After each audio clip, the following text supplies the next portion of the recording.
you're going to do it, the audit should be worth it. The problem is, audits are hard. Yet we've issued over 20,000 reports to 2,000 clients worldwide. The shorter that window is that somebody could exploit it, better. So keeping antivirus up to date, patching your systems, running monthly vulnerability scans instead of quarterly, I guess that's probably one of the biggest recommendations I would give.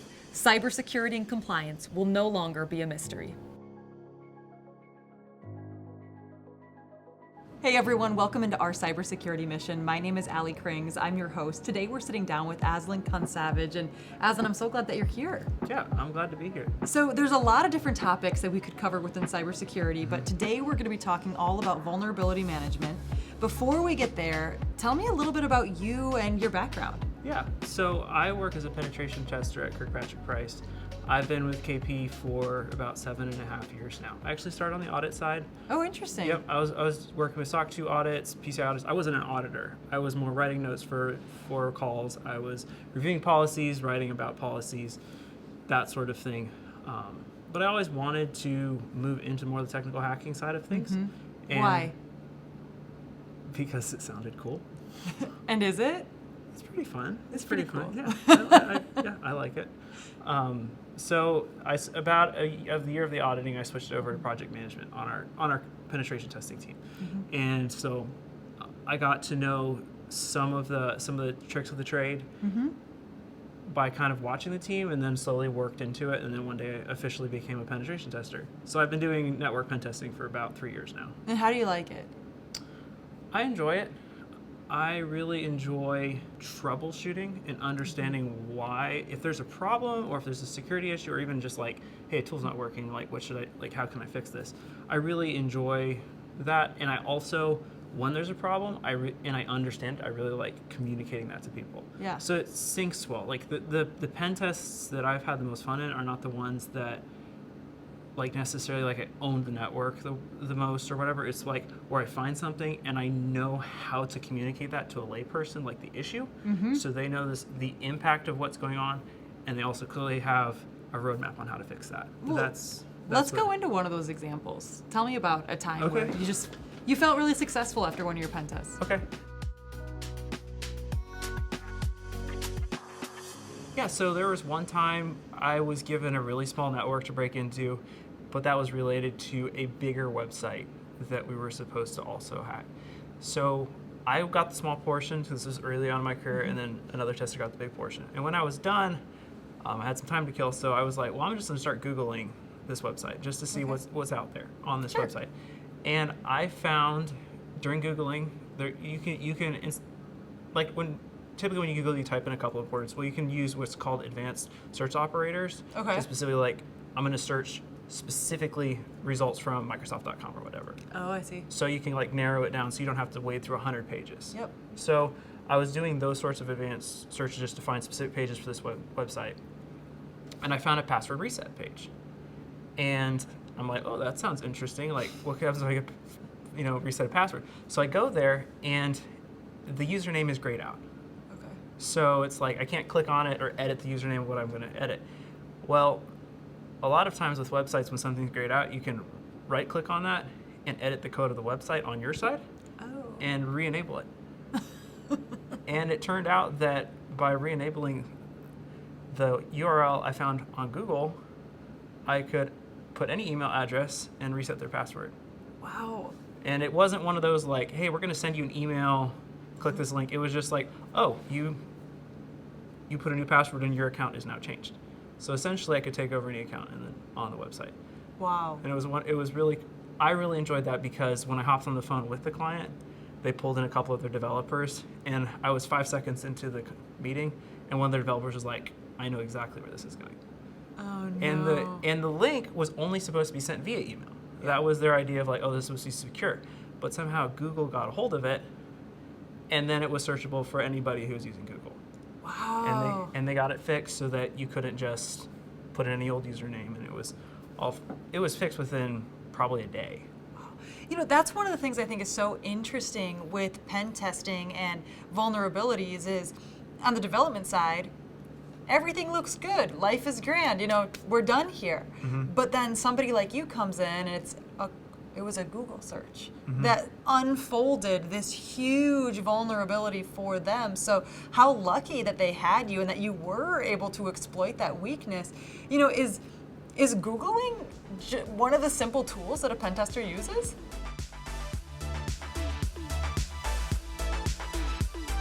So a lot of our penetration tests, especially when we're targeting a network, starts with we call it reconnaissance or OSINT, open source intelligence. And there are about a dozen tools that we'll use in that initial process. Google, DuckDuckGo, other search engines, that's one of them, but there's other tools that we use.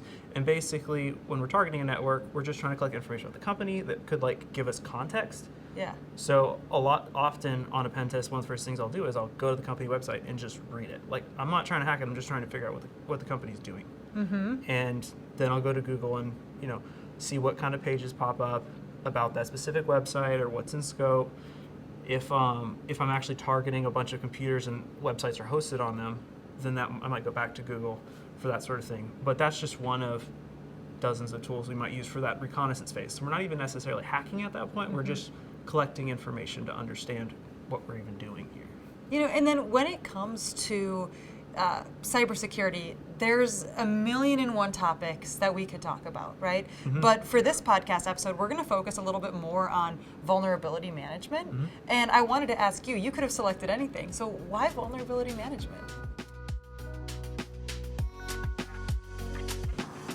So vulnerability management is kind of a superset under which penetration testing falls under. It is, in a good security or compliance program, you're going to have a lot of non-technical things included. Like you want to background check your employees. You want to have password policies in place. The passwords are technical, but the policies aren't necessarily technical. Sure. Vulnerability management gets a lot more down to the nitty-gritty of technical vulnerabilities and technical issues. And when a lot of people think about what a hacker does or computer security issues, they're thinking about vulnerability management because they're thinking oh, I didn't have a patch, so that a hacker did a buffer overflow attack or something and got a shell on my computer. That's kind of the field of vulnerability management, and because it's more technical, less people oriented, it kind of lines up more with what I do as a pen tester day to day. Though the human element comes up during pen testing. Right, absolutely. So let's just go through vulnerability management. Can you give us some examples of what a vulnerability might be? An example that everybody can relate to is Windows updates. I think it's every second Tuesday of the month, Microsoft pushes out a bunch of updates to Windows. And usually that's patching. You know what, now I'm going to be a little bit more attentive to my computer because I've noticed they update, but I guess I never put together when it was happening. Yeah, well, they call it Patch Tuesday. Okay. Microsoft's called it Patch Tuesday. Now we know. Yep, I think there's also I don't remember what the Wednesday after is called, but that's when a lot of people complain that they get updates. So, but yeah. Interesting. Okay, so walk us through what are maybe some strategies that we can use in our business, our company, that can help prevent these vulnerabilities. Vulnerability management is kind of a cyclical process. You want to have a way to input technical vulnerabilities that are coming into your environment. One of those ways is to just review vendor documentation, like Windows pushing updates. They have documentation on that. That's a way you can get information on those vulnerabilities. Using third-party tools is another way. So, for example, when we do vulnerability scans, we're constantly updating the types of scans we're doing based on what new vulnerabilities are out there. So when you run a scan, you're using a third party's knowledge set on that scan. Once you collect that, once you have those knowledge sets identified, then you can kind of triage. Because like a kiosk, you want to update that, but it might not be as vulnerable or as impactful to the organization as, say, a CEO laptop or a business critical server. So that's kind of getting into that prioritization. Exactly. There's triaging. It's okay, there's a really bad bug, but it affects a phone. Sure. Is that a critical phone to our business workflow? And then once you kind of have a triage and it's like, okay, these are critical systems, we need to update them right away, or what have you, then you can go into implementing fixes. Sure. And that can be like Windows, installing patches. Or it could be like, hey, turn that thing off that's vulnerable and you don't actually use. Yeah. Is there anything you can do prior to, how do I say this, diagnosing the vulnerabilities?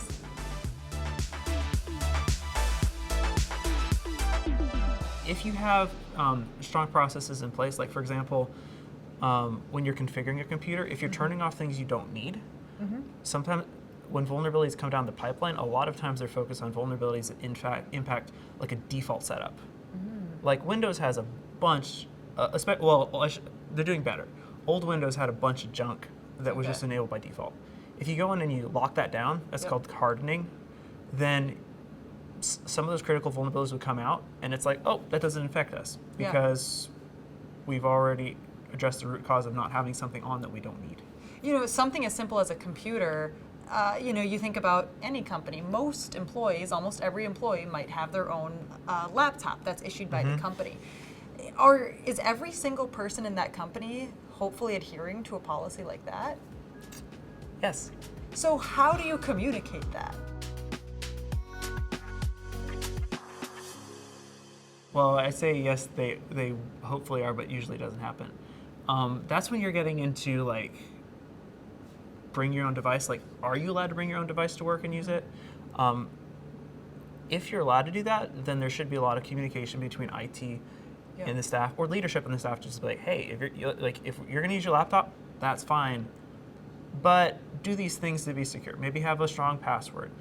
Make sure you have antivirus installed, preferably something that we install this particular antivirus that we control. Especially for like phones, there's device management software you can use. For phones, it's mobile device management, and it's basically an app you can install on a personal phone that gives the IT team some control over what goes on the phone. That can be problematic, if you have social media on the same phone as IT is controlling the phone. So that's where it gets muddy really quickly when you bring your own device to work, and then IT is helping secure it but it's one of those discussions you have to have as a company. What feedback or tips would you give to somebody when it comes to vulnerability management?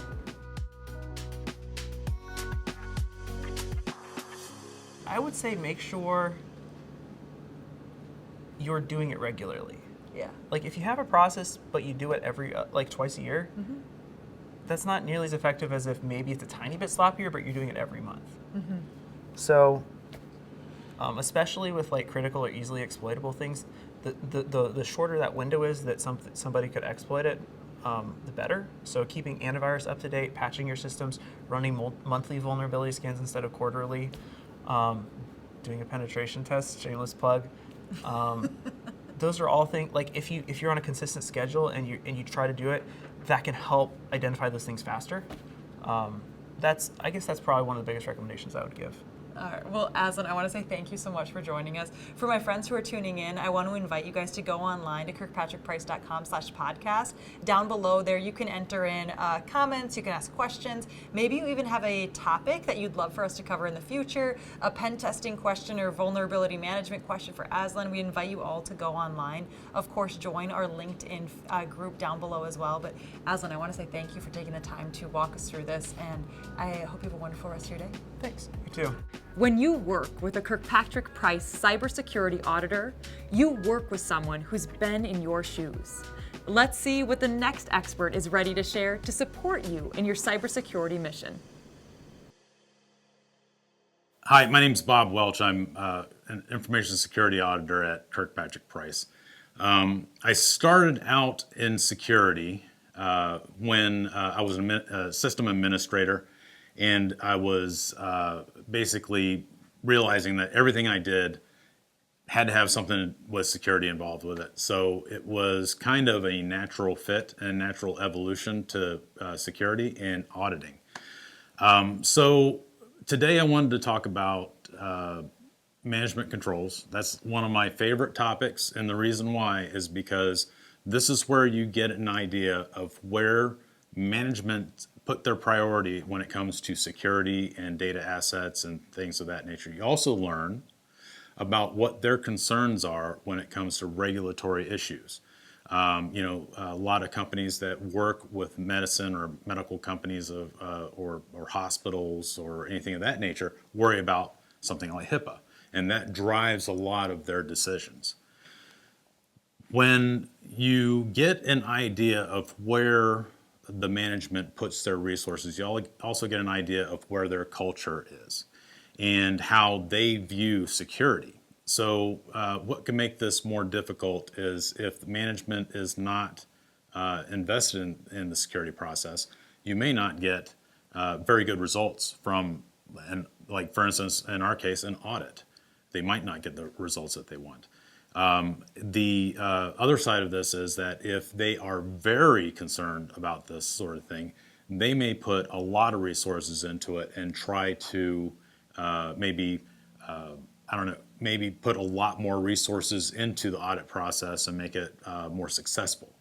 So this is a good way to gauge where the organization wants to go with that process. Today's episode highlights the need for penetration testing to achieve our challenging compliance goals.